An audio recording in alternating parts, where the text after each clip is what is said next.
नमस्कार दोस्तों, स्वागत है आपका हमारे चैनल एबीएम नर्सिंग में। तो आज का हमारा टॉपिक है nursing care plan for urinary incontinence. तो चलिए शुरू करते हैं। सबसे पहले हम वो टेबल देख लेते हैं जिस पे नर्सिंग केयर प्लान बनाया जाता है। तो इस टाइप का हमारा नर्सिंग केयर प्लान का टेबल होता है जिसमें हम यहाँ पे पहले क्या लिखा जाता है, क्लाइंट का नाम लिखा जाता है, फिर नर्स का नाम लिखा जाता है जो नर्सिंग केयर प्लान को इनिशिएट कर रही है, फिर डेट लिखी जाती है जब पेशेंट एडमिट हो रहा है। उसके बाद हमारे यहाँ पे आता है असेसमेंट आता है जिसमें हम सब्जेक्टिव और ऑब्जेक्टिव डेटा लिखते हैं। फिर इसको मिला के क्या बनता है, हमारा नर्सिंग डायग्नोसिस बनते हैं। फिर हमारी गोल्स एंड आउटकम्स होते हैं जिसमें शॉर्ट टर्म गोल्स और लॉन्ग टर्म गोल्स होते हैं। फिर हमारे इंटरवेंशंस होते हैं, रेशनल होते हैं और इवैल्यूएशन होती है। 4 या 5 कॉलम भी ले सकते हो आप, बट हमने यहाँ पे 6 कॉलम लिए हैं ताकि स्टूडेंट्स को अच्छी तरह से समझ में आ जाए। उससे पहले हम क्या लेंगे, एक पेशेंट प्रोफाइल ले लेंगे, हाइपोथेटिकल प्रोफाइल है ये, ठीक है? आप इसको आइडेंटिफिकेशन डेटा भी लिख सकते हैं जब आप असाइनमेंट सबमिट कराओगे। यहाँ पे नाम लिखना है पेशेंट का, मीना देवी है, एज लिखनी है उनकी, जेंडर लिखना है, ऑक्यूपेशन लिखना है, मैरिट एड्रेस लिखना है, मैरिटल स्टेटस लिखना है, मैरिड अनमैरिड है, विडो है, एडमिशन डेट लिखनी है, कब पेशेंट एडमिट हुआ है, डायग्नोसिस लिखने हैं, कि यूरिनरी इनकंटीनेंस हो गया उनको, मेडिकल हिस्ट्री लिखना है, कि फ्रीक्वेंट यूरिनेशन हो रहा है उनको, बार-बार पेशाब जाना पड़ रहा है उनको लास्ट 4 मंथ से, पिछले 4 महीने से। ओकेजनली उनको लीकेज भी हो रहा है, ठीक है? ड्यूरिंग जैसे खाँसी करते हैं या छींकते हैं या ज़ोर से हँसते हैं, तो क्या होता है उनको एकदम से लीकेज भी हो जाता है यूरिन का। उसके बाद माइल्ड थोड़ा-सा बैक में पेन है उनके। एलर्जीज़ पेशेंट को नहीं है, वेट इतना है पेशेंट का और हाइट इतनी है, ठीक है? ये हमने क्या लिखा है, हाइपोथेटिकल डेटा लिया है जिसको हम आइडेंटिफिकेशन डेटा भी बोलते हैं, ठीक है? उसके बाद आता है हमारा असेसमेंट। असेसमेंट में हमने क्या लिखा है, सबसे पहला जो कॉलम होता है असेसमेंट का होता है। इसमें होता है सब्जेक्टिव डेटा और ऑब्जेक्टिव डेटा। सब्जेक्टिव डेटा वो होता है जो पेशेंट हमें खुद बताता है कि वो क्या फ़ील कर रहा है। तो पेशेंट बता रहा है कि उसको बार-बार पेशाब जाना पड़ता है, जैसे उसको खाँसी करता है या छींकता है वो, तो उसको क्या करता है या हँसता है ज़ोर से, तो उसको क्या है पेशाब मतलब क्या होता है, लीक लीक हो जाता है उसका पेशाब, ठीक है? और क्या उसका पेशेंट को काफ़ी एम्बैरेस्ड फ़ील होता है बिकॉज़ ऑफ दिस प्रॉब्लम, क्योंकि प्रॉब्लम है थोड़ी अजीब-सी है, तो इसलिए क्या पेशेंट को एम्बैरेस्ड फ़ील होता है बाहर जाते हुए। समटाइम्स उसको क्या करता है वो, मतलब टॉयलेट तक पहुँच भी नहीं पाता है, वॉशरूम वगैरह तक पहुँच भी नहीं पाता, उसका क्या पेशाब पहले से ही लीक हो जाता है। अब आता है हमारा ऑब्जेक्टिव डेटा। ऑब्जेक्टिव डेटा क्या होता है, जो नर्स खुद ऑब्ज़र्व करती है। तो नर्स ऑब्ज़र्व कर रही है कि उसको जो अंडरगारमेंट्स है पेशेंट के, वो डैम्प से हैं, मतलब थोड़े से वेट हैं। तो क्योंकि लीकेज होता है ना पेशेंट को, तो वो डैम्प हैं थोड़े से, ठीक है? रिपोर्ट कर रहा है नोक्रुटिया हो रहा है नोक्टूरिया, सॉरी, ठीक है? इसमें क्या है 2-3 टाइम्स, मतलब क्या है पेशेंट को रात में क्या है पेशाब करने जाना पड़ता है, ये भी रिपोर्ट हो रहा है पेशेंट का, ठीक है? और क्या यूरिन कल्चर, क्या इन्फेक्शन नहीं है पेशेंट को, नेगेटिव आ रहा है।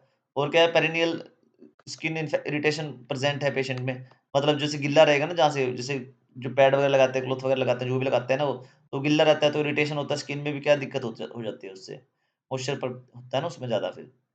और क्या है, पेशेंट क्लॉथ जो कपड़े का पैड है वो यूज़ कर रहा है लीकेज से बचने के लिए। उसके बाद सब्जेक्टिव और ऑब्जेक्टिव डेटा को मिला के बनता है हमारा नर्सिंग डायग्नोस। ये इसमें क्या आ रहा है कि पेशेंट की क्या है, यूरिनरी क्या है इनकंटीनेंस आ रहा है, क्योंकि उसके जो पेल्विक मसल्स है ना, जो गुदाद्वार की मसल्स हैं, वो क्या है क्या वीक सी हो गई हैं, ठीक है? जो ब्लैडर की जो ट्रेनिंग नहीं हुई है ना ढंग से, तो वो क्या है वीक हो गई हैं। जो स्किन इंटेग्रिटी है वो भी इम्पेयर्ड हो गई है, क्योंकि स्किन में क्या रैशेज़ वगैरह हो जाते हैं इससे, क्योंकि कांस्टेंट क्या है मॉइस्चर है वहाँ पे, गीला-गीला रह रहा है वहाँ पे, ठीक है? और क्या है सोशल आइसोलेशन हो रहा है पेशेंट को, क्योंकि लीकेज से उसको एम्बैरेस्ड फील होता है काफ़ी, मतलब शर्म सी आती है उसको, तो क्या पेशेंट किसी से मिल-जुल भी नहीं रहा है ज़्यादा।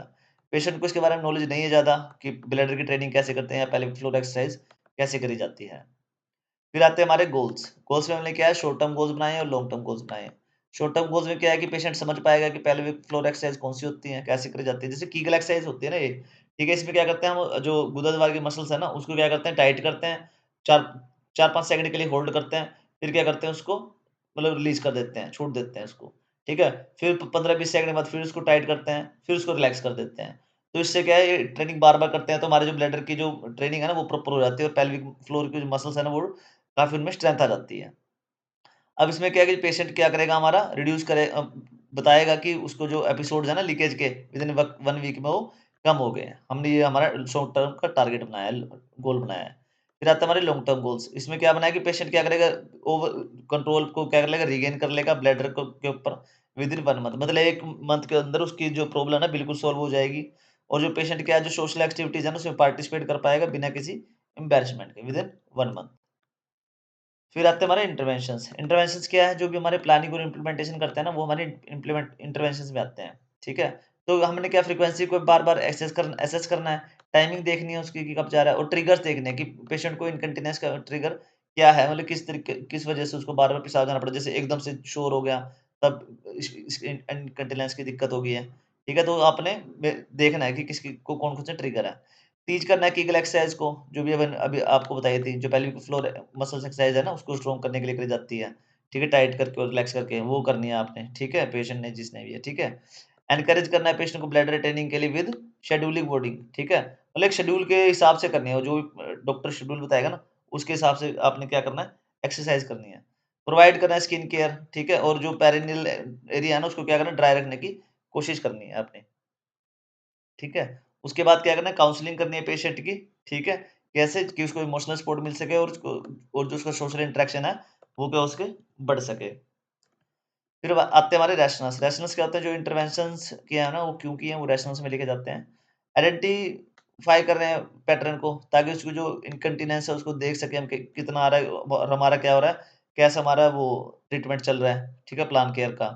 स्ट्रेंथन की एक्सरसाइज कर रहे हैं, जो पेल्विक मसल्स है उसके, ताकि जो ब्लैडर की कंट्रोल है ना, वो पेशेंट का अच्छी तरह से हो सके। शेड्यूल वर्डिंग को इंक्रीज कर रहे हैं, ताकि जो ब्लैडर की कैपेसिटी है वो बढ़ सके और अच्छी तरह से कंट्रोल आ सके ब्लैडर का। स्किन केयर कर रहे हैं हम उसका, ताकि जो इन्फेक्शन वगैरह वो प्रिवेंट हो उसके, और जो स्किन का ब्रेकडाउन है ना, स्किन में अजीब-अजीब सी ना हो बिल्कुल भी, उसको हम प्रिवेंट कर सकें। काउंसलिंग कर रहे हैं पेशेंट की, ताकि जो इमोशनल स्ट्रेस है वो कम हो सके पेशेंट का, और जो सोशल आइसोलेशन उसका बढ़ा हुआ है ना, ठीक है, वो भी कम हो सके। फिर आते हैं हमारे इवैल्यूएशन। इवैल्यूएशन में हम क्या लिखते हैं, जो भी हमने किया वो उसका क्या रिजल्ट है, वो इवैल्यूएशन में लिखा जाता है।